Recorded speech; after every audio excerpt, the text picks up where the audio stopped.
Surface tension থেকে কিছু question, পৃষ্ঠটান থেকে কিছু কোশ্চেন আলোচনা করছি। Number 1 question, the surface tension of liquid.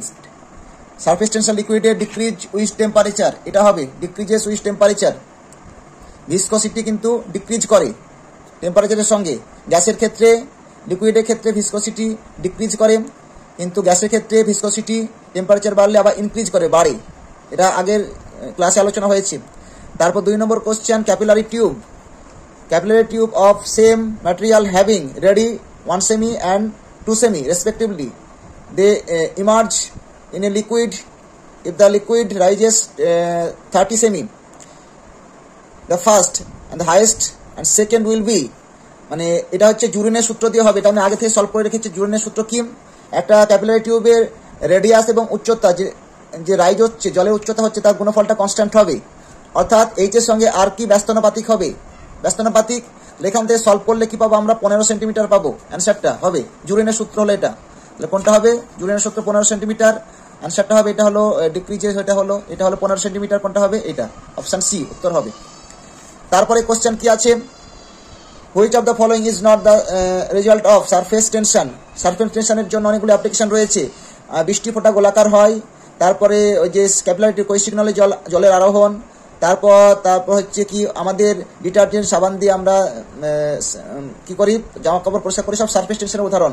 তারপর হালকা গরম খাবার টেস্টি মনে হয়, স্নান করার পর চুল একসঙ্গে চুপসে যায়, কারণ সব সারফেস টেনশনের উদাহরণ ছিল। আর এটা কোনটা নয়, সেটা হচ্ছে নট বলেছে, তাহলে হচ্ছে ফ্লো অফ লিকুইড ফ্লো হওয়া চলবে না, হয়েছে। তারপরে নেক্সট কোশ্চেন, এবার তার আগে একটু বলে নিই, মনে হচ্ছে যে বড় বড় কোশ্চেন পরীক্ষা এক্সামে হয়তো আসবে না, এই টাইপেরই কোশ্চেন আসবে। যারা মাদ্রাসা বোর্ডে দিয়েছে তারা বুঝতে পারবে যে কোশ্চেন হাই কম্পিটিশন হবে, কোশ্চেনগুলো বড় বড় থাকবে, উত্তরগুলো ইজি, যত প্র্যাকটিস করা হবে ততই ভালো। তো 4 নম্বর কোশ্চেন আছে, if the work required to blow soap bubble radius R and work done হচ্ছে W, the additional work done required to blow its radius up to 3 R will be, কত হয়ে যাবে এটা সলভ, অর্থাৎ তার ব্যাসার্ধ ছিল আর, সেখানে ওয়ার্ক ডান ডাব্লিউ করেছিলাম, তার ব্যাসার্ধ 3 আর 3 গুণ হয়ে গেল, তখন ওয়ার্ক ডানটা কত হবে। আমরা কি করে সলভ করবো, এটা কত নম্বর কোশ্চেন, 4 নম্বর কোশ্চেন। সলভটা আগে আমি করে রেখেছি। কি আমরা জানি কি, ওয়ার্ক ডান হয় হচ্ছে সারফেস টেনশন ইন্টু এরিয়া, 2 দিয়ে মাল্টিপ্লাই করলাম। সোপ বাবুলের ক্ষেত্রে 2 দিয়ে মাল্টিপ্লাই করতে হবে।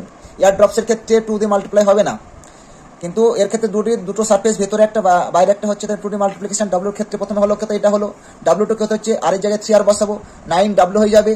এবার ওয়ার্ক ডান কত করছে হচ্ছে, ডাব্লিউ থেকে ডাব্লিউ বিয়োগ করলে কত হবে, 8 ডাব্লিউ হবে, 8 ডাব্লিউ ওয়ার্ক ডান হবে।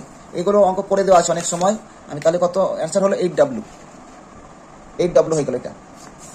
তারপরে কোশ্চেন আছে, 2 water drop of same radii same আছে, আর falling in air with terminal velocity V, if the drops are collapse, মানে একত্রিত হলে দুটো বল into a big drop, then terminal velocity of the drop will be, terminal velocity এটা হবে option B.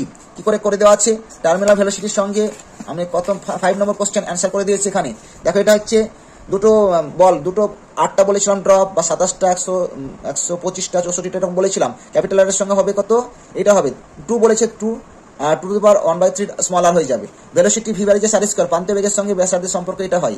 তাহলে এখান থেকে যদি ভি ক্যালকুলেট করি, টু দি পাওয়ার এখানে স্মল আর, ক্যাপিটাল আর যখন 2 দি পাওয়ার 3/2 আর থাকবে, আর কেটে যাবে, স্মল আর স্মল, তাহলে কত হবে, ভি হয়ে গেল, ভি দিয়ে মাল্টিপ্লাই করলাম, 2 দি পাওয়ার 3/2 ভি হবে। তাহলে এটা অপশন হবে কত, অপশনটা হয়ে গেল এটা বলে দিলাম, অপশন এটা হয়ে গেছে, ঠিক আছে।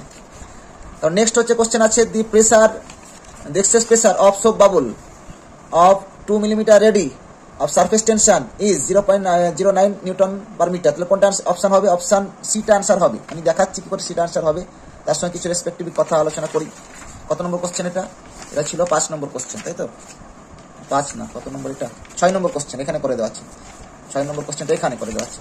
6 নম্বর কোশ্চেনটা এখানে সলভ করেছি। কিরকম সলভ, দেখো, এর ক্ষেত্রে জলের মধ্যে যদি এয়ার বাবল থাকে, জলের মধ্যে এয়ার বাবল থাকলে এক্সেস প্রেসার হবে 2T/R, সারফেসটা একটাই হচ্ছে।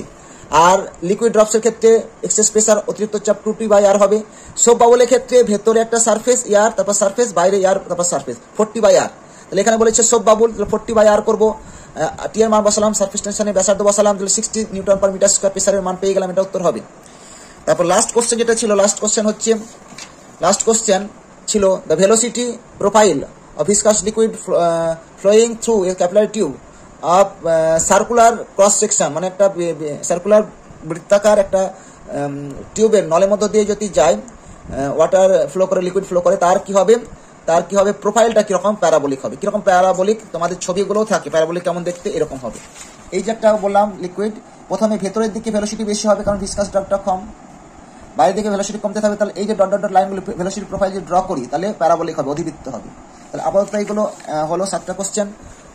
সবাই জানাবে, প্রিপারেশন হোক, ভালোভাবেই হোক। তাহলে যে এত বড় বড় কোশ্চেনই আসবে, এর থেকেও বড় কোশ্চেন আসবে। কম্পিটিশনটাকে এত স্টুডেন্টরা বাদ দিতে হবে তো।